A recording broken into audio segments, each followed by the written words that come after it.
जी अस्सलाम वालेकुम नाजरीन, मैं हूं आपका मेज़बान फ़हाद नदीम और आप देख रहे हैं प्रोग्राम पसे पर्दा।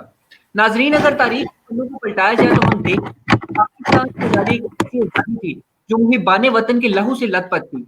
वतन के क़याम के लिए कुर्बानी का नजराना पेश करने वाले ये कहाँ जानते थे कि आज़ादी के बाद फिर से एक ऐसा मंजर देखना पड़ेगा। जी हाँ, यहाँ पर हम बात कर रहे हैं सकूत ढाका की, जिसके बाइस सरजमीन पाकिस्तान अपने क़याम से 24 साल के बाद दुलख्त हो गई। जहाँ इस सानहे के बारे में जानकर दिल गमगीन होता है, वहीं ज़हन में ये भी सवाल आता है कि वो बंगाली कौम जिसने पाकिस्तान का हिस्सा बनने के लिए अनगिनत कुर्बानियाँ दी, आखिर ऐसा क्या हुआ कि वो पाकिस्तान से अलहदा होने पर डट गए? और वो कौन से अनासिर थे जिन्होंने बंगालियों में अलहदगी के जज़्बे को हवा दी? इन सब पर गुफ्तगू करेंगे। हमारे साथ हमारे मेहमान मौजूद हैं। सबसे पहले तो सैयदा तस्हीर फ़ातिमा साहिबा, जो कि हिस्टोरियन भी हैं और जर्नलिस्ट भी हैं। उसके बाद हमारे पास बंगाली जर्नलिस्ट हैं महा जमील। तीसरे नंबर पे हमारे साथ मौजूद हैं ज़ुनैरा ज़ाहिद, जो कि पाकिस्तान पीपल पार्टी से ताल्लुक़ रखती हैं। सवालों का सिलसिला शुरू करेंगे हम हिस्ट्री से। जिस तरह आप सब जानते हैं कि हिस्ट्री जो हमने पढ़ी है वो तो तोड़-मोड़ के हमें जो है बताई गई है, लेकिन हम असल हिस्ट्री को जानने की कोशिश करेंगे आज इनसे। तो सबसे पहला सवाल जो है वो मैं तस्हीर फ़ातिमा साहिबा से करना चाहूँगा। तस्हीर, आप मुझे ये बताएँ कि मशरक़ी पाकिस्तान की अलहदगी की बेसिकली वजूहात क्या थीं? आप सबसे पहले तो इस पे रोशनी डालें। जी फहद, मैं अगर आप स्टार्ट करूँ तो पहले एक वजह कोई नहीं थी। बहुत ज़्यादा एक इवेंट्स चले थे जिनकी वजह से वो मजबूर हुए अलहदा होने पे। पहला इवेंट तो अगर हम बात करें कि आज़ादी के बाद जब Quaid-e-Azam Mohammad Ali Jinnah he went to Dhaka इन 1948। सो उन्होंने कहा कि उर्दू जो है वो हमारी नेशनल लैंग्वेज होगी। हुँ, सो बंगाली जो थे वो अपनी लैंग्वेज से काफ़ी अटैच थे। तो उन्होंने कहा कि Bengali should be the national language. हुँ, तो कायद-ए-आज़म ने कहा नहीं, तो एज़ अ रिज़ल्ट उनके प्रोटेस्ट स्टार्ट हुए। तो उसके बाद जी, 1956 में बेशक कॉन्स्टिट्यूएंट असेंबली ने इन दोनों बंगाली और उर्दू को नेशनल लैंग्वेज बना दिया। फिर उसके बाद हम देखें तो आगे 1965 में जो वॉर हुई, वो एक मेजर इवेंट था जिसमें उनको एहसास हुआ कि वो हमसे अलग है या कोई फॉरेन हिस्सा है हमारा। जहाँ पर हमें पता है कि इंडिया की टेरिटरी ईस्ट पाकिस्तान और वेस्ट पाकिस्तान के दरमियान थी। जब 1965 की वॉर स्टार्ट हुई थी, तो उनके पास ना कोई मिलिट्री फोर्सेस थी ईस्ट पाकिस्तान में, कोई खास डिफेंस था हमारा, ना कोई जी। इकोनॉमिक उनकी इतनी कोई इकोनॉमी थी। एज अ रिजल्ट वो समझो अकेले रह गए थे। उनको बहुत नुकसान होता है इस वॉर के अंदर। उसके बाद वैसे दूसरा, आप मुझे बताएँ कि इकोनॉमी के क्या मसले थे वहाँ पे? अगर हम फ़ाद इकोनॉमी के मसले की बात करें तो इकोनॉमी आप कह सकते हैं ये मेजर मसला था जो ईस्ट पाकिस्तान को अलहदा करने की वजह बना। सबसे पहले अगर हम बात करें तो 1948 में जनरल याया नहीं, 1948 में कोटा सिस्टम इंट्रोड्यूस कराया गया था जी, जी। उस वक़्त की गवर्नमेंट की तरफ से। और उस कोटा सिस्टम में जो बांग्लादेश है, ईस्ट पाकिस्तान, उसको जो है 48% हिस्सा दिया गया था जी। और ईस्ट पाकिस्तान गॉट 68%। यानी कि वेस्ट पाकिस्तान गॉट 68%। सो हुँ। ईस्ट पाकिस्तान और वेस्ट पाकिस्तान में ईस्ट पाकिस्तान की पॉपुलेशन ज़्यादा थी, बट ईस्ट जी, जी। पाकिस्तान गॉट लेस और वेस्ट को ज़्यादा मिला। उसके बाद अगर हम मेजर एक्सपोर्ट्स की जब बात करें वेस्ट की तरफ से, दैट वाज़ जूट, चाय, पटसन, ये क्रॉप्स जी, थी मेजर। जूट अलोन 43% हमारी इकोनॉमी में करती थी जूट की क्रॉप। सो वो भी उससे जो आते थे एक्सपोर्ट होके जो भी पैसे आते थे, फॉरेन एक्सचेंज अर्निंग्स जो होती थी, वो सारी पाकिस्तान में लगती थी। फिर अगर सीटो और सेंटा की बात करें, तो वहां से जो फॉरेन एड आती थी वो भी वेस्ट पाकिस्तान पे आती थी। आप जी, यहाँ से अंदाजा लगाएं फहद के जो हमारी वेस्ट पाकिस्तान की एलाइट थी, जी। 87% जो है पूरे पाकिस्तान की इंडस्ट्रीज और सारा जो ये है एसेट्स, वो 22 families elites of the western Pakistan own करते थे वो। सो जी, यस, उनको इकोनॉमिक बहुत बड़ा मसला था। जी, जी। वो उनको उनके हिस्से नहीं मिल रहे थे, ठीक है। वेस्ट पाकिस्तान तरक्की किया जा रहा था, वो उनका कुछ भी नहीं बन रहा था। जी। महा, आपसे मैं क्वेश्चन करना चाहूँगा। तस्हीर ने भी अर्ज़ किया कि इकोनॉमी का बहुत मसला था। अ, महा जी, तो आप थोड़ा-सा इस पे रोशनी डालें। क्या आप इनकी बातों से एग्री कर रही हैं? महा, आप मुझे सुन सकती हैं? जी, जी, मैं आपको सुन सकती हूँ। जी, जी। जी, ईस्ट पाकिस्तान और वेस्ट पाकिस्तान के दरमियान ना इंडिया था और उसका 1000 किलोमीटर का ना उसमें फ़ासला था। जो मेन रीज़न थी वो था लैंग्वेज, कल्चर और एथनिकल इश्यूज़ थे जी, ईस्ट जी। और वेस्ट पाकिस्तान में। कायदे आज़म ने 1948 में ढाका विजिट किया था, जहां पर उन्होंने उर्दू को नेशनल लैंग्वेज करार दे दिया। लेकिन बंगाली चाहते थे कि जो बंगाली लैंग्वेज है, बांग्लादेशी लैंग्वेज है, उसको नेशनल लैंग्वेज बनाया जाए, क्योंकि उनकी अक्सरियत ज़्यादा थी और वो अपनी लैंग्वेज से काफ़ी ज़्यादा अटैच भी थे। जी जी ईस्ट पाकिस्तान का जो रेशो था वो भी 57% था, और पाकिस्तान बनाने में ईस्ट पाकिस्तान का ईस्ट पाकिस्तान का किरदार भी बहुत था, और वो उनके जहन में भी यही था कि बांग्लादेशी लैंग्वेज को वो नेशनल लैंग्वेज करार देंगे। जी, मतलब लेकिन वहाँ आप कहना आप तस्हीर की बातों से एग्री कर रही हैं मतलब। जी, जी, एग्री मैं कर रही हूँ बहुत बहुत क्योंकि शुक्रिया माहा। जी, अब जी, हम जो है नेक्स्ट क्वेश्चन तस्हीर से ही करना चाहूंगा मैं। जी। तस्हीर, आप मुझे बताएं कि वो क्या हालात थे जिनमें 1971 के जो इलेक्शन हुए थे, और किस तरह अवामी लीग ने मशरकी पाकिस्तान में और पीपल्स पार्टी ने मगरबी पाकिस्तान में जो है इंतखाबात जीते थे, और वो क्या वजह थी जिससे मशरकी पाकिस्तान बांग्लादेश बन गया था। जी फहद, सबसे पहले तो मैं आपका इसका थोड़ा सा बैकग्राउंड देना चाहूंगी कि इलेक्शंस तक हम पहुंचे कैसे। जी जब पाकिस्तान की पार्टीशन हो चुकी थी उसके बाद तकरीबन 3 to 4 इयर्स हमारा 1956 में मार्शल लॉ, सॉरी 1958 में मार्शल लॉ लगा दिया था अयूब खान ने। जी जी तो हुआ ये कि इलेक्शंस तो नहीं हुए क्योंकि मार्शल लॉ था। उसके बाद 1968 में अगर हम बात करें तो वहाँ प्रोटेस्ट स्टार्ट हुए वेस्ट जी पाकिस्तान से ही। अयूब खान की एजुकेशन की पॉलिसीज पे स्टूडेंट्स ने प्रोटेस्ट किया। मैं ये बताते चलूँ कि स्टूडेंट्स जो है ना वो मेजर एक फोर्स थे जिन्होंने प्रोटेस्ट का एक किरदार अदा किया। अच्छा। सो स्टूडेंट्स ने यूथ के एजुकेशन पॉलिसीज पे प्रोटेस्ट स्टार्ट किए, करते करते वो ईस्ट तक पहुंच गए। और आपको पता है वो तो पहले महरूमी का शिकार थे, सो उनको एक मौका मिल गया प्रोटेस्ट करते करते। सो दे स्टार्टेड प्रोटेस्ट की एजुकेशन में भी ईस्ट पाकिस्तान ने कहा कि हम महरूम हैं। सो जी उन्होंने कहा कि उन्होंने प्रोटेस्ट स्टार्ट कर दी। तो अब हुआ ये कि 1969 में अयूब ने कहा, उन्होंने अपनी डायरी में लिखा कि यार प्रेशर बहुत बढ़ गया था ईस्ट जी पाकिस्तान का, और अवामी लीग तो किसी के कंट्रोल में नहीं थी। सो जी हुआ ये कि उन्होंने इक़्तिदार याह्या खान को दे दिया जो उस वक्त कमांडर इन चीफ थे, यानी सेकंड जी इन कमांड थे अयूब खान के। जी सो बिल्कुल। याह्या खान भी नहीं चाह रहे थे कि सिविलियन एडमिनिस्ट्रेशन आए। He also wanted to be martial law in the country. So हुआ ये कि जब वो इक़्तिदार उनके पास आ गया 1969 में, तो उन्होंने उन्होंने भी नहीं चाहते थे, लेकिन फिर उन्होंने कराना तो पड़ा बिकॉज़ प्रेशर था उस वक्त काफ़ी, जी अयूब भी इसलिए गए थे। तो उन्होंने अनाउंस कर दिया कि मार्च 1970 में इलेक्शंस तो होंगे। अच्छा, आप फौज जो थी या आर्मी जो थी उनको इतना आइडिया नहीं था कि अवामी लीग इतनी मेजॉरिटी कर लेगी। उनको जी था कि यार वेस्टर्न पाकिस्तान में मेजॉरिटी हो जाएगी इस तरीके से। एज़ अ जी रिजल्ट हुआ क्या, जब 1971 के इलेक्शंस हुए तो Awami League got majority, like 162 seats, मतलब 160 सीट्स अवामी लीग के पास थी मेजॉरिटी मेजर। और 138 सीट जो रिजर्व थी वेस्ट पाकिस्तान की, उसमें से 30 तकरीबन 80 सीट्स पीपल्स पार्टी की हैं। जी तो हुआ ये इसमें कि किसी को अंदाजा नहीं था अवामी लीग इतनी मेजॉरिटी ले जाएगी। और अच्छा, एक और इसमें ये मसला था कि दोनों पार्टीज में से, पीपल्स पार्टी और अवामी लीग, दोनों पार्टीज, कोई भी दोनों में से एक ऐसी पार्टी नहीं थी जो दोनों विंग्स में पॉपुलर हो। वो जी अपने विंग में पॉपुलर थी, पीपल्स पार्टी अपने विंग में पॉपुलर थी।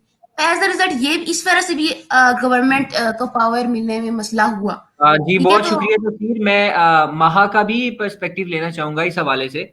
महा, अगर आप हमें थोड़ा सा गाइड कर सकें कि आपके पर्सपेक्टिव में एक्चुअल में हुआ क्या था उस टाइम में।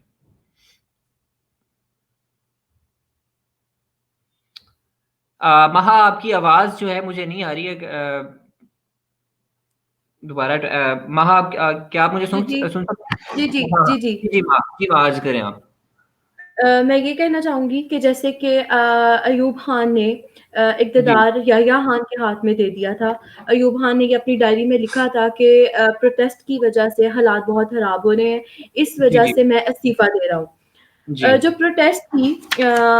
प्रोटेस्ट स्टूडेंट्स ने स्टार्ट की थी, लेकिन उससे पहले एक प्रोटेस्ट हुई थी कॉन्स्टिट्यूशनल असेंबली में, जिसमें जो 1946 में हुई थी, जिसमें उर्दू और बंगाली को मुतहिदा ज़ुबान का दे दिया गया था। लेकिन फिर उसके बाद वेस्ट पाकिस्तान से प्रोटेस्ट स्टूडेंट्स की दोबारा स्टार्ट हुई।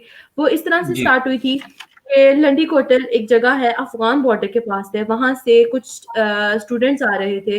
जैसे कि जी आजकल भी स्मगल चीजें अफगानिस्तान से आती हैं, वो कुछ गुड्स ला रहे थे वहां से। जी वहां जी पर पुलिस ने उनको पकड़ा और वो सारा एक सिनेरियो क्रिएट हुआ था उस टाइम पे। वहां से स्टूडेंट्स ने प्रोटेस्ट स्टार्ट की, रावलपिंडी के स्टूडेंट्स ने। लेकिन फिर उस प्रोटेस्ट में ईस्ट पाकिस्तान के भी जो स्टूडेंट्स थे वो मिल गए और वो एक काफी बड़ी प्रोटेस्ट स्टार्ट हो गई।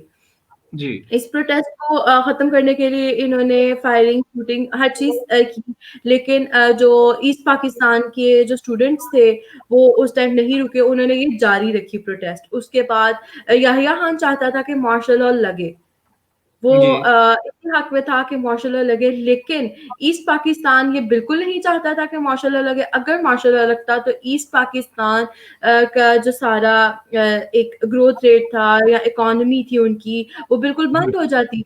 जैसे कि मैं आपको बताती हूँ कि जो पब्लिक फंड्स भी थे वो भी इंक्रीज हुए थे वेस्ट पाकिस्तान में।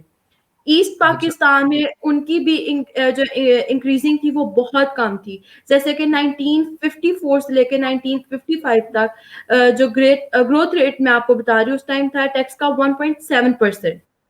जी 1959 से 1960 तक इंक्रीज हुआ था ईस्ट पाकिस्तान में 5.2% ओनली, जहां के वेस्ट पाकिस्तान में 1959 से लेके 1960 में था 3.2% और 1964 से लेके 1965 में मतलब कि एक साल के अंदर उनका जी ग्रोथ जी रेट था 7.2%।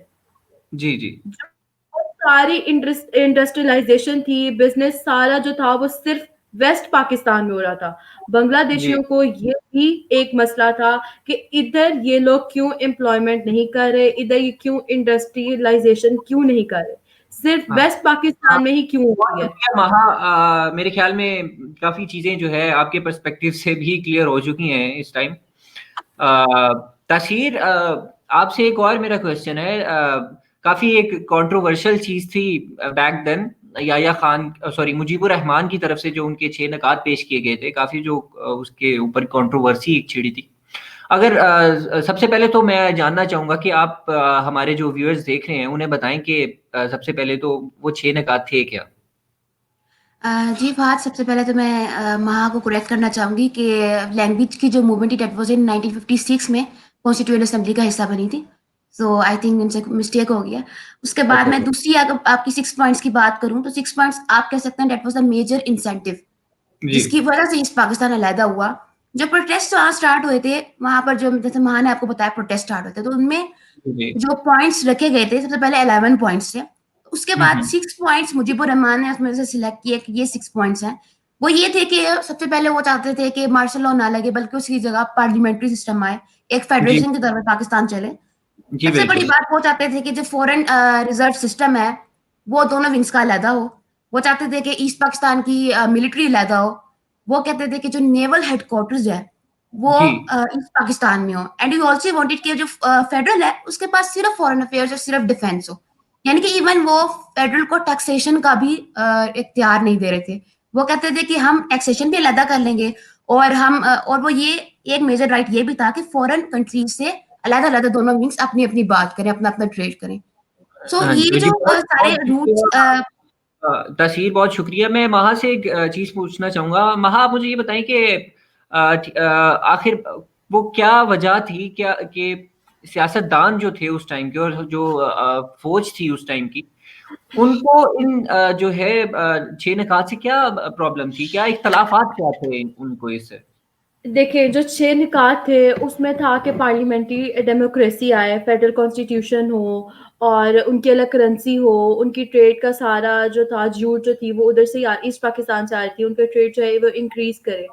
जो बाकी पॉलिटिशियन और जो इक़्तिदार में लोग थे उनको ये मसला था कि ईस्ट पाकिस्तान की तरफ से अगर ये सारी चीज़ें हम मान लेते हैं तो जी उनका मतलब उनकी रूलिंग पावर ज़्यादा हो जाएगी, क्योंकि उनकी अक्सरियत ज़्यादा थी, 57% थी उस टाइम उनकी अक्सरियत। तो उनको जी ये मसला था कि अगर मुजीबुर रहमान आते हैं तो जी फिर उनको माना जाएगा हमारी रूलिंग पावर बिल्कुल खत्म हो जाएगी। इस वजह से वो इनको इक़्तिदार में नहीं आने दे रहे थे। जी बहुत शुक्रिया महा। ये तो नाजरीन हो गया हमारा जो है एक हिस्टोरिकल पर्सपेक्टिव से हमें हमने देखा चीज़ों को। अब जो है हम बात करेंगे रीजनिंग की कि एक्चुअल में रीजंस क्या बनी जो है ईस्ट पाकिस्तान और वेस्ट पाकिस्तान की अलहदगी की। तो तस्हीर से ही मैं सवालों का सिलसिला शुरू करना चाहूँगा। तस्हीर, आप मुझे ये बताएं कि वो कौन से जो हैं एंटिटीज थी जिन्होंने अहम किरदार अदा किया था ईस्ट पाकिस्तान और वेस्ट पाकिस्तान की लैदगी में। सबसे पहले तो आप ये मुझे अर्ज करें, थोड़ा सा इसके बारे में गाइड करें। जी फहद, मैं आपको कह सकती हूँ कि ज़ाहिर है ईस्ट पाकिस्तान जो था इकोनॉमिक तौर पर भी स्ट्रॉन्ग नहीं था, मिलिटरीली तौर पर भी स्ट्रॉन्ग नहीं था, मिलिट्री भी उनकी स्ट्रॉन्ग नहीं थी और ना जी उनकी कोई as a result foreign country से इतनी बातचीत थी। तो जी आप ये सोचना कि कोई इतने जो है कमज़ोर हिस्सा वो ऐसे ही तो लेता नहीं हो सकता। ऑब्वियस सी बात है, कोई पावर्स थी जो उनके साथ थी, जो उनको सपोर्ट कर रही थी। उसमें जी सबसे बड़ी पावर जो थी दैट वाज़ इंडिया। क्योंकि इंडिया। 1947 में इंडिया तो नहीं चाहता था पार्टीशन हो। सो हम्म। पार्टीशन हो गई एंड इंडिया चाहता था कि पाकिस्तान टूटे। सो इंडिया को जो है मौका मिला। आप कह रही हैं कि इंडिया चाहता था कि पाकिस्तान टूट जाए, तो इंडिया के पास तो पहले भी कई चांसेस आए हैं, मौके ऐसे आए हैं कि वो पाकिस्तान को अलग कर सके, तोड़ सके। तो ये उन्होंने इतना इंतजार क्यों किया इसके लिए? जी, मैं वही बता रही थी कि इंडिया सबसे बड़ी पावर थी जो इनको सपोर्ट कर रही थी, ठीक है? जी जो मुजीबुर रहमान है, हाँ, वो उनका मतलब राब्ता रहा विद जी इंडियन अथॉरिटीज़ लाइक इन 1962 जी मुजीबुर रहमान ने उस वक़्त के इंडियन काउंसलेट जो था ढाका में, उधर जी उनको जी कहा कि आप जवाहरलाल नेहरू जो उस वक़्त के वज़ीर-ए-आज़म थे, कि जी आप जी। हमारी हेल्प करें क्योंकि उस वक़्त हम्म। यूरोप का मार्शल लॉ लग चुका था। सो वो कहते थे कि उनको कोई उम्मीद नहीं थी कि उनकी कोई हम्म। बात सुन ही नहीं रहा था। सो ये मैं आपको बात बता रही हूँ कि बनर्जी जो है वो इंडियन कॉन्सुलेट के उस वक़्त पॉलिटिकल ऑफिसर थे। उनकी एक बुक है, तो उनमें ये बात की गई है। ईस्ट पाकिस्तान, बांग्लादेश लिबरेशन इन पाकिस्तान इस बुक का नाम है। सो जी मुजीब का राब्ता था और इसकी कॉन्सिक्वेंटली 1968 में अगरतला कॉन्स्पिरेसी केस भी आया था, जिसमें मुजीब और रहमान पे एलिगेशन लगी थी कि उन्होंने इंडिया से राब्ता किया है और ये बाद में वो माने भी थे कि यार राब्ता है उनका इंडिया से। जो शौकत अली जो बांग्लादेशी पार्लियामेंट असेंबली के जो हैं वो बने थे डिप्यूटी स्पीकर, उन्होंने बाद में न्यूयॉर्क टाइम्स के आर्टिकल में उन्होंने कहा कि जो अगरतला कॉन्स्पिरेसी केस है that was not false. So India, मैं आपको बताऊं, आपके सवाल पे आऊं कि इंडिया क्यों नहीं एक्ट कर रहा था जल्दी, क्योंकि देखें इंडिया एक डेमोक्रेसी और सेक्युलर स्टेट अपने आप को समझ रहा था इंडिया, तो जी। वो तो नहीं उसने करना था, उसे चाहिए थी इंटरनेशनल सपोर्ट। उसको सपोर्ट चाहिए चाहिए। थी कि बांग्लादेश जो है वो अपने आप को गवर्नमेंट डिक्लेयर कर, इंडिपेंडेंस डिक्लेयर करे सबके सामने, ठीक हम्म। है? और वो चाहते थे कि पाकिस्तान की तरफ से कोई मौका आए क्योंकि पाकिस्तान उस वक़्त यूएन का मेंबर था। पाकिस्तान अगर इंडिया, क्योंकि ये पाकिस्तान का इंटरनल मैटर था, अगर इंडिया उसमें बोल देता, तो इंडिया पे बात आती कि यार आप सेक्युलर हो, आप डेमोक्रेटिक कंट्री हो, how can you interfere in someone domestic matters? So हुआ ये कि जब रेफ्यूजीज़ आए, 10 मिलियन तकरीबन रेफ्यूजीज़ थे, जो जी। As a result of military crackdown जब 25 मार्च को किया याह्या खान ने, हम्म। तो इंडिया गए। तो इंडिया को तो मिल गया मौका। इंडिया ने कहा कि नहीं, ये 1971 में जो है इंदिरा गांधी जो प्राइम मिनिस्टर थी, उन्होंने पार्लियामेंट में तकीद की कि जो what was the internal problem of Pakistan has now जी जी become the internal problem of India. So उन्होंने कहा ये तो हमारी इंटरनल प्रॉब्लम बन गई है। अगर दुनिया इस बारे में पावर्स कुछ नहीं करेंगी, then we will have to take measures. So उनको मौका मिल गया। देन उन्होंने इंटरनेशनली अपनी लॉबिंग करना शुरू की इंडिया ने। फ्रांस ले लें, रशिया ले लें, जो उस वक़्त की पावर्स थी, यूएस ले लें। और एज़ अ रिज़ल्ट आपने देखा कि एंड में काफ़ी पावर्स इंडिया के साथ हो गई थी, क्योंकि इंडिया में भी इतना नहीं था कि वो बगैर ही किसी सपोर्ट के वो जो है चला जाए। बहुत शुक्रिया तसीर। आपने एक बात की थी अंदर के जो मुजीबुर रहमान के इंडिया से राब्ते थे, तो मैं महा से ये चीज़ कंफर्म करना चाहूँगा कि वाक़ई में इस तरह कुछ था कि मुजीबुर रहमान के इंडिया से राब्ते थे, और जिस तरह के जानते हैं हम कि आगरताला एक जो कॉन्स्पिरेसी केस सामने आया था, उसके बारे में आपका क्या ख़्याल है? अगर आप थोड़ी-सी रोशनी डालें इस बात पे। जी, अगरतला जो कॉन्स्पिरेसी केस है, इंडिया के साथ मुजीबुर रहमान का राब्ता था, लेकिन वो एज़ इन सपोर्ट था कि वो ईस्ट पाकिस्तान को सपोर्ट करे, अलहदा होने में उनकी मदद करे। लेकिन इंडिया ने भी एक टाइम पर आके उनको जवाब दे दिया था कि अभी हमारी ये कंडीशन नहीं है कि हम आपको सपोर्ट कर सकें। जी। एजेंसीज़ के साथ मुजीबुर रहमान का लिंक था, जो कि क्लियर भी किया उन्होंने। उसके बाद अभी 22 फ़ेब 2011 में न्यूयॉर्क का एक आर्टिकल भी आया था, उसमें शौकत अली ने लिखा भी था कि मुजीबुर रहमान का इंडिया के साथ ताल्लुक था, लेकिन वो सिर्फ इस वजह से था कि वो ईस्ट पाकिस्तान की मदद कर सके, क्योंकि जी जी वेस्ट पाकिस्तान तो बिल्कुल भी इनके किसी भी, जैसे कि 6 निकात थे वो भी मानने के लिए तैयार नहीं थे, किसी भी चीज के लिए तैयार नहीं थे। तो ईस्ट हम्म पाकिस्तान ने फिर किसी ना किसी से तो मदद मांगनी थी। फिर इंडिया ने बाकी कंट्रीज के साथ, यूएस के साथ, फ्रांस के साथ बातचीत की। फिर एट द एंड आकर उन्होंने मुजीबुर रहमान की मदद की, लेकिन पहले उनका राबता था। जी, बहुत लेकिन शुक्रिया जी महा, बहुत शुक्रिया। जुनैरा जाहिद हमारे साथ मौजूद है, जुनैरा से हम क्वेश्चन करेंगे अब। जुनैरा, आप मुझे ये बताएं कि मशरकी पाकिस्तान की लैदगी में जुल्फिकार अली भुट्टो का क्या किरदार था? क्या वाकई वो मशरकी पाकिस्तान की लैदगी के जिम्मेदार थे, जिस तरह बात की जाती है कि भुट्टो को बहुत क्रिटिसाइज किया जाता है? तो क्या वाकई में इस तरह का कुछ था? अगर थोड़ी सी आप रोशनी डालें इस पे जुनैरा। नहीं, बिल्कुल इस तरह की कोई बात भी नहीं थी। ठीक है, पहली बात तो ये है कि जो जुल्फ़िकार अली भुट्टो साहब हैं वो ये चाहते थे कि ईस्ट पाकिस्तान में भी उनकी हुकूमत आए। वो ये जी नहीं थे चाहते कि ईस्ट पाकिस्तान और वेस्ट पाकिस्तान दोनों में अलग-अलग हुकूमत हो। जैसे मुजीबुर रहमान की ईस्ट में हो और भुट्टो साहब की वेस्ट में। वो चाहते थे कि दोनों जगहों पे एक ही बंदे की, एक ही पार्टी की, एक ही गवर्नमेंट की हुकूमत आए। अच्छा। इसीलिए उन्होंने मुजीबुर रहमान के 6 निकात से भी इनकार कर दिया था। और जी उसके बाद जनरल जो है, उसके बाद अयूब खान ने बोला था कि हम मुज़ाकरात करते हैं, लेकिन मुजीबुर रहमान नहीं थे माने और उन्होंने फिर भी अपने 6 निकात पेश किए थे। अच्छा। महा, मैं आपसे ये चीज़ कंफर्म करना चाहूँगा कि अभी जुनैरा ने जो बात की, क्या आप इससे एग्री कर रही हैं कि वैसे आपने जिस तरह बात की कि राइट्स नहीं दिए जा रहे थे उनको, उनकी कल्चरल वैल्यूज़ को इम्पोर्टेंस नहीं दी जा रही थी। जुनैरा का कहना है कि भुट्टो जो हैं वो रेडी थे बैठ के उनसे बात करने के लिए, मुज़ाकरात करने के लिए, लेकिन वो लोग जो हैं वो रेडी नहीं थे। वो अपने नकात आगे से उन्होंने जो पेश किए। तो इस बारे में आप क्या कहना चाहेंगी महा? जी नहीं, भुट्टो बिल्कुल भी तैयार नहीं था कि ईस्ट पाकिस्तान के साथ वो बैठ के मुज़ाकरात करे।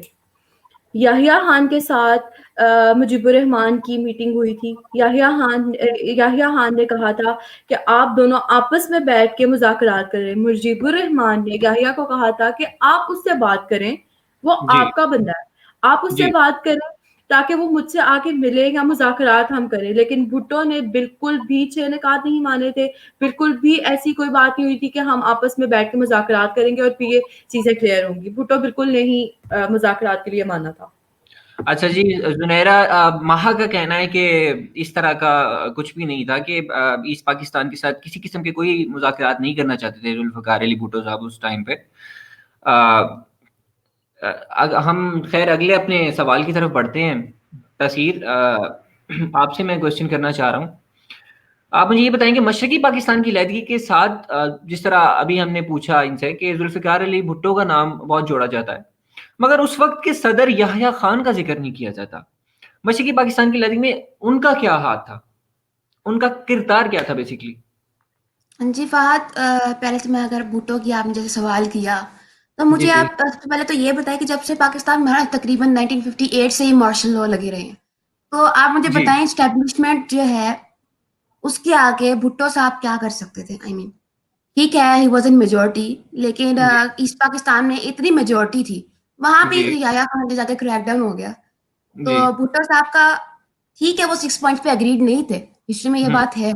क्योंकि हम्म 6 पॉइंट का मतलब ही नहीं था कि 5 पाकिस्तान भाई अलहदा, जब फॉरेन करेंसी अलहदा होगी, फॉरेन जी अफेयर्स ट्रेड अलहदा होगा, तो फिर कंट्री तो रहा ही नहीं ना, वो तो ऐसे होगा जैसे 5 कंट्री अलहदा-अलहदा। तो जी। दूसरी बात याया खान की अगर मैं बात करूँ, तो याया खान मेजर रोल था याया खान का। हम्म आपको पता है याया खान जब मिलिट्री क्रैकडाउन कर रहे थे, तो बड़ी-बड़ी पावर्स ने उनको कॉन्टैक्ट किया कि यार यू स्टॉप दिस, आप पॉलिटिकल सेटलमेंट करें, ये हम्म। बिल्कुल ठीक है। क्योंकि इंडिया काफ़ी लॉबिंग कर रहा था, मैंने आपको पहले बताया। इंदिरा गांधी जो है वो सोवियत यूनियन हो गया, यूएस हो गया, हर जगह जा रही थी। एंड बाकी जो इंटरनेशनल मीडिया है, न्यूयॉर्क टाइम्स, वाशिंगटन पोस्ट, सब लोग इसको बहुत ज़्यादा रिपोर्ट कर रहे थे कि मैस स्केयर हुआ है यहाँ पर बहुत बड़ा। इवन जी के जो यूएन की अगर आप बात करें, साउथ एशिया में जो थे, के जी जी वुल्फ, उन्होंने UN secretary general youth hand को लिखा कि यार यहाँ बहुत ज़्यादा मैस स्केयर होता, हद से ज़्यादा। और मैं आपको बताऊँ याया खान जो थे, वो बिल्कुल नहीं चाहते थे मार्शल लॉ हटे। वो मार्शल लॉ पे बजिद थे, उन्होंने नहीं माना। इवन यूनाइटेड नेशंस ने भी उनको लेटर लिखा कि आपको ह्यूमैनिटेरियन असिस्टेंट करके हम आपको अपना बंदा भेज देते हैं, सो आप पॉलिटिकल सेटलमेंट करें। तो he said Pakistan internal matter, आप इस पे कोई इंटरफेयर नहीं कर सकता। दैट इज व्हाई इंडिया पे रिलेक्टेंट था टू मेडल या टू इंटरफेयर, क्योंकि उनको अपनी रेपुटेशन थी। और याया खान की मैं आपको एक और बात बताऊं, याया खान जो है बाकी आर्मी के लीडर्स जो थे वो उनको कहते रहे कि भाई आप पॉलिटिकल सेटलमेंट करें, ज्यादा बेहतर होगा। इवन भुट्टो साहब ने भी उनसे कहा कि पावर ट्रांसफर कर दें। मुजीबुर रहमान ने तो ये तक कहा था कि आप प्रोविंशियल असेंबलीज में पावर ट्रांसफर कर दें, लाइक ईस्ट पाकिस्तान में पावर दे दें एंड वेस्ट पाकिस्तान की वेस्ट पाकिस्तान में। लेकिन याया इस पे भी नहीं माना। इवन के 25 मार्च तक मिलिट्री क्रैकडाउन तक याया जो है वो टाल मटोली होती रही। यानी 15 मार्च से मुज़ाकरात हुए, होते रहे, स्टार्ट हुए, याया सब ढाका गए। उसके बाद से आप देखेंगे कभी ये इनका कहना था कि हम कॉन्स्टिट्यूशन ड्राफ्ट कर ले फिर हम पावर ट्रांसफर करेंगे। तो याया खान बिल्कुल भी नहीं चाहते थे, इवन उन्होंने किसी की भी बात नहीं मानी। एंड पे जब आपने देखा कि इकोनॉमी भी उनकी पाकिस्तान की खत्म होगी, मिलिट्री भी पूरी भस्म होगी, हमारी जो मिलिट्री पावर थी। वजह से ही ये सारा कुछ उनकी गलतियों की वजह से हुआ ये सब कुछ, क्या आप ये समझती हैं? हाँ जी, मुझसे सवाल कर रहे हैं। हाँ मैं आपसे जी बेशक, मैं यही बात कर रही हूँ कि ये याया खान की मिस्टेक्स की वजह से ही हुआ था। जब अयूब जा रहे थे देन ही सेड कि इलेक्शंस होने चाहिए और सिविलियन, तो याया खान ने मल्टीपल तौर पे कहा कि नहीं, वो मार्शल लॉ लगना चाहिए कंट्री में, मार्शल लॉ के बगैर कंट्री चल नहीं सकता। तस्वीर बहुत शुक्रिया। जुनैरा, आप मुझे ये बताएं कि इक़वाम मुत्तहिदा में मशरक़ी पाकिस्तान के हवाले से जो इजलास बुलाया गया था उसमें जंग बंदी की करारदाद जो है पेश की गई थी, तो जुल्फ़िकार अली भुट्टो की जानिब से उस पर दस्तखत क्यों नहीं किए गए थे, क्या वजह थी? जुल्फ़िकार अली भुट्टो साहब एग्री नहीं थे करते, इसलिए उन्होंने वो जो था पेपर था जिसके ऊपर लिखा हुआ था सब कुछ, उन्होंने वो फाड़ दिया और वो वहां से चल पड़े, क्योंकि वो चाहते ही नहीं थे कि 2 हुकूमतें आए। जी, वो ये नहीं थे चाहते कभी भी कि 5 हुकूमत। जी, जिस तरह बात की माहा ने और तस्हीर ने रोशनी डाली है थोड़ी कि ईस्ट पाकिस्तान के लोगों को तो राइट्स ही नहीं दिए जा रहे थे, तो वो फिर आपके ख्याल में क्या उनका ये स्टेप सही नहीं था? सॉरी, जुल्फ़िकार अली भुट्टो का ये स्टेप गलत नहीं था कि उन्होंने वो पेपर ही जो है फाड़ दिया उसको, और मतलब इस तरह से वो कोई उन्होंने बैठ के उनसे बातचीत भी नहीं करनी चाहिए? जी बिल्कुल, सबकी मिली-जुली छोटी-छोटी गलतियों की वजह से ही जो है ये सबूते ढाका पेश आया। इसमें मतलब आप एक्सेप्ट कर रही हैं कि जुल्फ़िकार अली भुट्टो साहब की भी मिस्टेक्स थी इसमें? जी बिल्कुल, मैं एक्सेप्ट करती हूँ कि जुल्फ़िकार अली भुट्टो साहब की मिस्टेक थी। कोई भी बंदा बिल्कुल परफेक्ट नहीं होता, हर कोई कहीं ना कहीं मिस्टेक्स करता है। जैसे जुल्फ़िकार अली भुट्टो साहब ने की, वैसे जनरल याया ने की। जुल्फ़िकार अली भुट्टो ने जनरल याया को भेजा था कि आप मुज़ाकरात करें, लेकिन जो है वो मार्शल लॉ लगाने पे ही उनका फोकस ज्यादा रहा था। जी, तो वो उन्होंने मुज़ाकरात करने की कोशिश भी की, लेकिन तब मुजीबुर रहमान साहब जो हैं वो जो है 6 नकात पे डट गए और उनको था कि बस उनको आजादी दी जाए उनके उस ईस्ट पाकिस्तान को। अभी दोबारा से जुनैरा ने ये बात की है कि अभी भी जुनैरा यही कह रही है कि जुल्फ़िकार अली भुट्टो साहब जो है वो बैठ के उनसे मुज़ाकरात करना चाह रहे थे, तो आपके जी कितनी सच्चाई है इसमें? इसमें कोई सच्चाई नहीं है। जैसे कि मैंने पहले भी बताया, याहिया खान ने ही मुजीबुर रहमान से मुज़ाकरात किए थे। याहिया खान ने ही कहा था उनसे कि आप भुट्टो से बैठ के मुज़ाकरात करें, बातचीत करें, ताकि ये जो मसला है सारा ये सॉर्ट आउट हो, उनको क्रैकडाउन ना करना पड़े। लेकिन याहिया और भुट्टो के दरमियान में ये पहले से ही डिसाइडेड था कि उन लोगों ने क्रैकडाउन करना ही करना है। वो इसीलिए उन्होंने ढाका के चक्कर लगाए, उन्होंने उनसे बात की मुजीबुर रहमान से। जुनैरा, आपकी बात से माहा जो हैं वो बिल्कुल भी एग्री नहीं कर रही। वो कह रही हैं कि भुट्टो बिल्कुल भी कोई मुज़ाकरात नहीं करना चाहते थे बैठकर, तो कुछ कहना चाहेंगी आप इस हवाले से? नहीं, बिल्कुल ऐसी कोई बात नहीं है, ठीक है। भुट्टो साहब चाहते थे कि मुज़ाकरात हो, बात हो। मैं फिर से अपना वही पॉइंट रखूंगी कि 2 स्टेट्स बनने की वो इस फेवर में बिल्कुल भी नहीं थे। ठीक है कि मतलब जो है नहीं, मुजीबुर देखिए, जब रहमान, अवामी लीग की जब 162 सीट्स थी, अवामी लीग की 162 सीट्स थी, तो फिर भुट्टो को क्या मसला था? वो क्यों इक़्तिदार नहीं दे रहा था? हालांकि भुट्टो की तो इतनी सीट्स नहीं थी। जी मुजीबुर रहमान की अवामी लीग की 162 सीट्स थी, सिर्फ 2 सीट्स उनको नहीं मिली थी। भुट्टो की इतनी सीट्स नहीं थी, फिर तो भुट्टो को चाहिए था वो इक़्तिदार दे देता, वो तभी दे देता, वो इतना मसला भुट्टो क्यों उसने साहब क्रिएट गवर्नमेंट में किया? आना चाहते थे, वो चाहते थे कि उनकी पार्टी रूल करे। अब उनकी कोई भी पार्टी पार्टी रूल ऐसे कैसे स्टेप कर बैक तो नहीं सकती ना थी करती। फहद? आप मुझे खुद बताएं, उनकी पार्टी कैसे रूल कर सकती थी जब उनकी सीट्स ही इतनी नहीं थी? जी जब अवामी लीग की सीट्स थी तो फिर तो पार्टी उन्हीं की रूल करेगी ना, भुट्टो जी की तो नहीं करेगी। याहिया जी और भुट्टो आपस में एक थे, वो नहीं चाहते थे कि ईस्ट पाकिस्तान की जो अवाम है, वो जो है अवामी लीग है जो, जी वो क्योंकि इक़्तिदार में उनको आए। पता चल चुका था कि मुजीबुर रहमान साहब का इंडिया के साथ राब्ता है। इंडिया बाद के में साथ सिर्फ राब्ता, एलिगेशन मेरी लगे। बात सुने, इलेक्शन से पहले मुजीबुर रहमान का इंडिया के साथ कोई राब्ता नहीं था। वो जी तो जी इलेक्शन के बाद जब ये इक़्तिदार नहीं दे रहे थे, फिर भी 3 से 4 माह इंतजार किया गया। इन लोगों ने काफी ज्यादा बातचीत करने की कोशिश की कि नहीं, हम इस तरह कर लेते हैं, ये कर लेते हैं, लेकिन कुछ भी नहीं हुआ। अगर ये देना चाहते तो ये इक़्तिदार उसी टाइम दे देते जब इलेक्शन में सारा रिजल्ट सामने आ चुका था। इन लोगों ने तब इक़्तिदार क्यों नहीं दिया? जी जी बहुत शुक्रिया माहा और जुनैरा। अब जो है हम अपने अगले सवाल की तरफ मूव करते हैं जी। तासीर फातिमा, आप हमें बताएं कि उस टाइम जो है वर्ल्ड पावर्स थी, जिस तरह अमेरिका, रशिया वगैरह, तो उनका इसमें क्या रोल था? वो क्या कर रही थी उस टाइम? वैसे तो पता है वर्ल्ड पावर्स जो है हर मसले में जो है थोड़ी अपनी जो है टांग अड़ाती हैं। तो ईस्ट पाकिस्तान की अलहदगी के मसले में उन्होंने अपना क्या रोल जो है अदा किया था?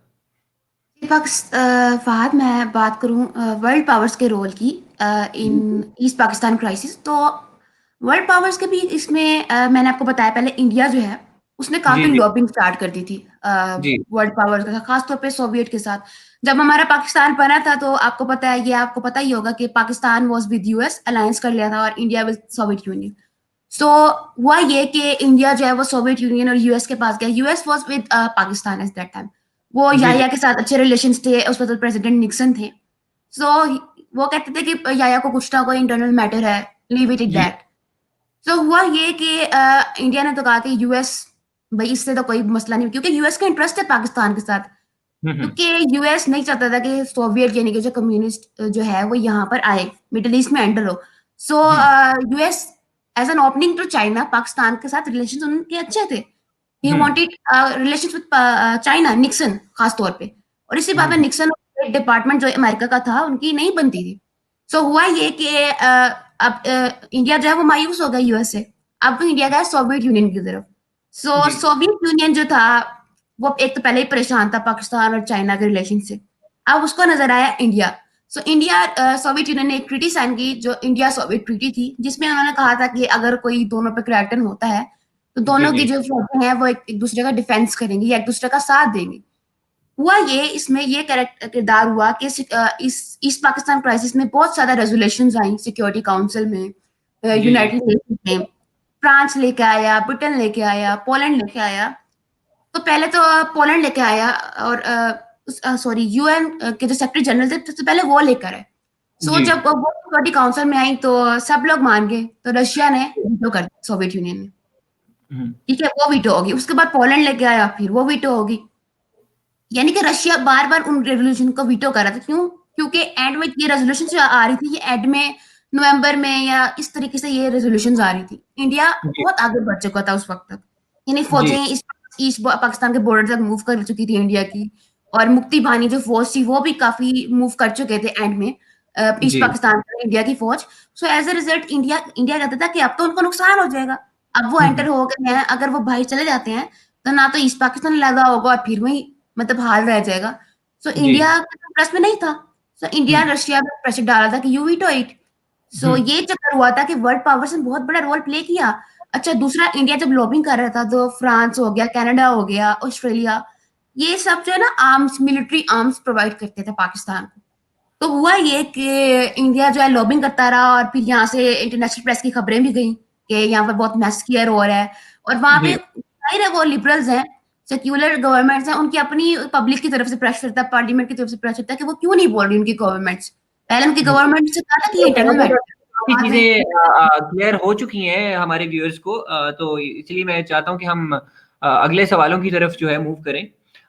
मेरे ख़्याल में कि हमें हमें अभी जो है काफ़ी ज़्यादा पता चल गया है कि रीज़न क्या थी ईस्ट पाकिस्तान और वेस्ट पाकिस्तान की अलहदगी की। काफ़ी हद तक हम इस पे जो है जान गए हैं। अब जो है हम क्वेश्चनिंग करेंगे कि इसके कॉन्सिक्वेंसेस क्या हुए पाकिस्तान के ऊपर, वेस्ट पाकिस्तान के ऊपर, इस जो है सेपरेशन के क्या कॉन्सिक्वेंसेस थे। जी, सबसे पहला जो है वो क्वेश्चन मैं करना चाहूँगा तासीर फातिमा आपसे।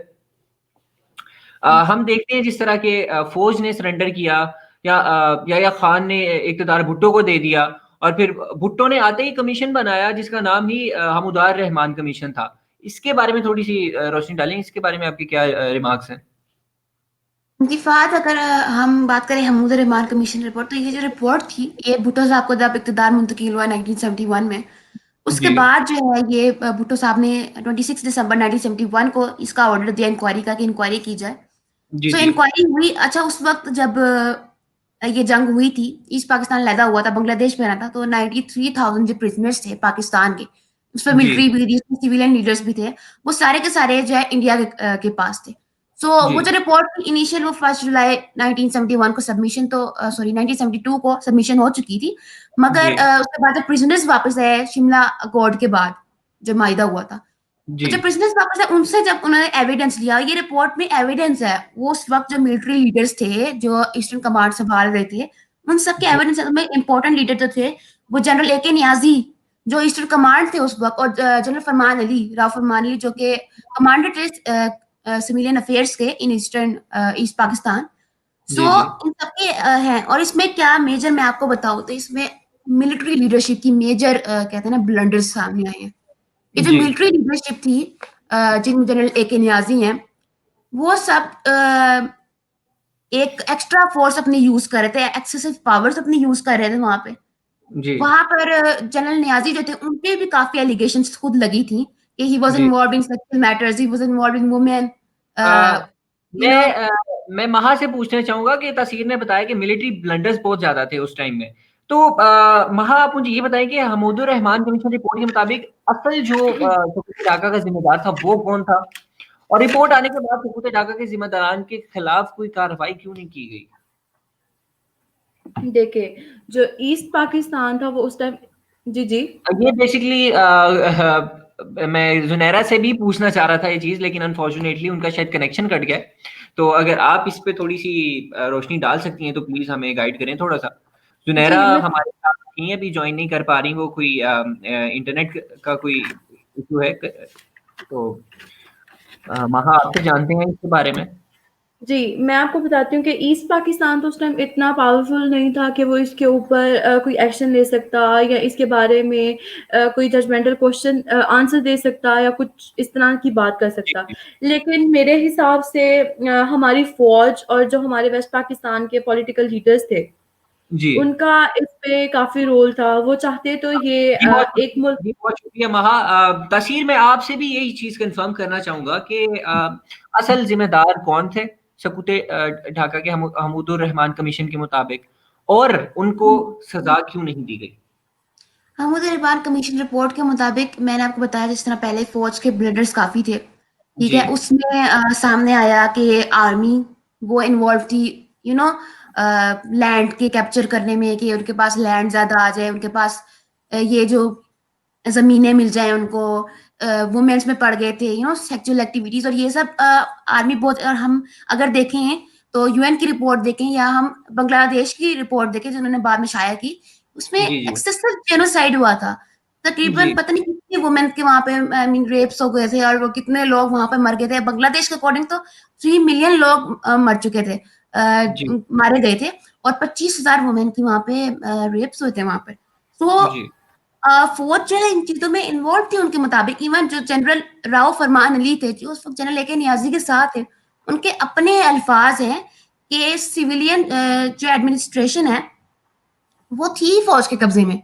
यानी कि जो सिविलियन गवर्नर थे जनरल एएम मलिक, वो सॉरी AM मलिक, जनरल नहीं थे वो। AM मलिक जो है उनकी कैबिनेट में जो है जनरल AK नियाज़ी बैठते थे, जबकि वो कैबिनेट के मेंबर नहीं थे, लेकिन वो साथ बैठते थे। और जी जनरल अब्दुल अजीज की अगर बात करें, उनके अल्फाज हैं कि वो ये कहते हैं कि जो फौज के आम सिपाही थे वो ये कहते थे कि भाई जब हमारा कमांडर जनरल AK नियाजी वो ऐसा है कि वो रेप और इस एक्टिविटीज में मुलविस है, तो हम कैसे रुकें। तो रिपोर्ट के मुताबिक ये yes he was involve, general AK Niazi. जब जी जनरल AK नियाजी सियालकोट में थे और लाहौर में एज अ मार्शल एडमिनिस्ट्रेटर थे, तब भी इंकशाफ हुआ कि ही वाज इन्वॉल्व, और रिपोर्ट ने कहा कि ये करेक्ट है। सो फौज इन चीजों में, और एक और बात इसमें ये हुई कि उन्होंने ये भी इंकशाफ किया कि जो मार्शल लॉ था उसकी वजह से फौज में करप्शन आई, उसी वजह जी से फौज फौज का मेन, आप देखें मसला क्या होता है, फौज का मेन काम ही यही है कि मुल्क को डिफेंड करे। लेकिन जब वो जी पड़ गई सिविलियन मैटर्स में, जब वो इन चीजों में पड़ गई, तो फिर फौज ने डिफेंड तो नहीं करना था ना कंट्री को। जी और दूसरा सजा, आप कह रहे सजा क्यों नहीं, सजा तो इसलिए नहीं दी गई ना, देखें शुरू से मार्शल लॉ लगा है, फौज की चलती थी। इवन जी भुट्टो साहब की भी कोई मतलब नहीं चली। जब जी सरेंडर हो गया फौज का, मतलब पूरी फोर्स उनकी पावर खत्म हो गई, तब जाके उन्होंने भुट्टो साहब को इक़्तिदार दिया। तो फिर हम्म कैसे वो सजा मिलती। दूसरा जी भुट्टो साहब बहुत शुक्रिया फौज थी ना। आपका पर्सपेक्टिव हमने जाना। जुनैरा ने हमें दोबारा ज्वाइन किया है। जुनैरा, आप भी थोड़ा सा हमें गाइड करें कि हमूदुर रहमान जो कमीशन रिपोर्ट के मुताबिक सकूत ढाका का जिम्मेदार कौन था, जिस तरह तसीर ने भी बताया हमें सारा। आपका पर्सपेक्टिव क्या है इस बारे में। और एक और चीज़ मैं आपसे जानना चाहूँगा कि जिम्मेदारान के खिलाफ कोई एक्शन क्यों नहीं लिया गया, कोई कार्रवाई क्यों नहीं की गई। जी जुनैरा। देखें, मुझे लगता है कि जो जिम्मेदार थी वो थी हमारी फौज। जी ठीक, जनरल याया की मेजर गलतियां, जी ये सब जिम्मेदारी बनी उसकी सकूत ढाका की। ठीक है। जी और जब ईस्ट पाकिस्तान को हमारी जरूरत थी, हमारी फौज की जरूरत थी, जब इंडिया ने हमला कर दिया था वहां पे, तो हमारी फौज को चाहिए था कि वो जाए, लेकिन उन्होंने इनकार कर दिया। तो जी इसी वजह से जो है ये सारा सिलसिला आगे बढ़ता गया, चलता गया, और जो है हमसे जो एक बहुत बड़ा खिता जो है ईस्ट जी पाकिस्तान, वो छीन गया और सकूत ढाका पेश आया। जुनैरा, आप मुझे थोड़ा सा गाइड करें कि मशरकी पाकिस्तान की लैदगी से इस खित्ते और पाकिस्तान पर स्पेशली क्या असरात रूनुमा हुए अभी तक। अभी तक तो यही असरात जो हैं रूनुमा हुए हैं कि पहले अगर रिलीजन की बात की जाए तो जी जी वो भी मुस्लिम, ईस्ट पाकिस्तान वाले मतलब जो बांग्लादेशी हैं, ठीक है, हमारा मुल्क भी मुस्लिम, एक हमसे ये एक पार्ट, हमसे एक ये यूनिटी कह लें जो मुसलमानों की आपस में होती है, वो अलहदा हो गई। जी ठीक। और उसके बाद जो है जो मसला ये आया कि वहां पे जो थी उनकी मैशियत जो थी, जी चावल, ठीक है, जूट की फसल, अगर ये खिता हमें मिल जाता तो मिला के दोनों खितों की जो है हमारी जो वो है एक्सपोर्ट जो है वो बढ़ती, जी दोनों जी खिते मिलके काम करते तो जी तरक्की जी ज्यादा आती। जी ठीक बहुत है। शुक्रिया जुनैरा।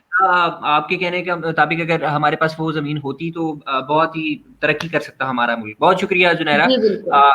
तसीर, एक चीज मैं आपसे जानना चाहूंगा कि हमने देखा कि जो शिकायत मशरकी पाकिस्तान को उस समय थी, उसी तरह की कुछ शिकायत बलूचिस्तान के लोगों को भी है आज। क्या 1971 की तारीख दोबारा दोहराई जा सकती है। जी फहद, जैसे कि आपने कहा कि ज़ाहिर है बलूचिस्तान भी एक ऐसा हमारा अब सूबा हो गया है कि जिसको शुरू से नहीं दी गई उनके राइट्स। सबसे बड़ी जी मिसाल गैस की है, गैस वहाँ से आती है और उनको नहीं मिलती। जी सो मसला ये है कि बलूचिस्तान वगैरह को उनको बहुत शिकायत है, उनके मिसिंग पर्सन्स बहुत हैं। वो जी माएँ बहनें बैठी रहती हैं कि उनके बाप भाई आ जाएँ घर, और जी इसीलिए काफ़ी वहाँ के जो है एक्टिविस्ट हैं, या जो वो सारे बाहर के मुल्क चले गए हैं। जिनमें से एक मैं करीमा बलोच का नाम लूँगी, जिनकी अभी हाल ही में डेथ हुई है कनाडा में।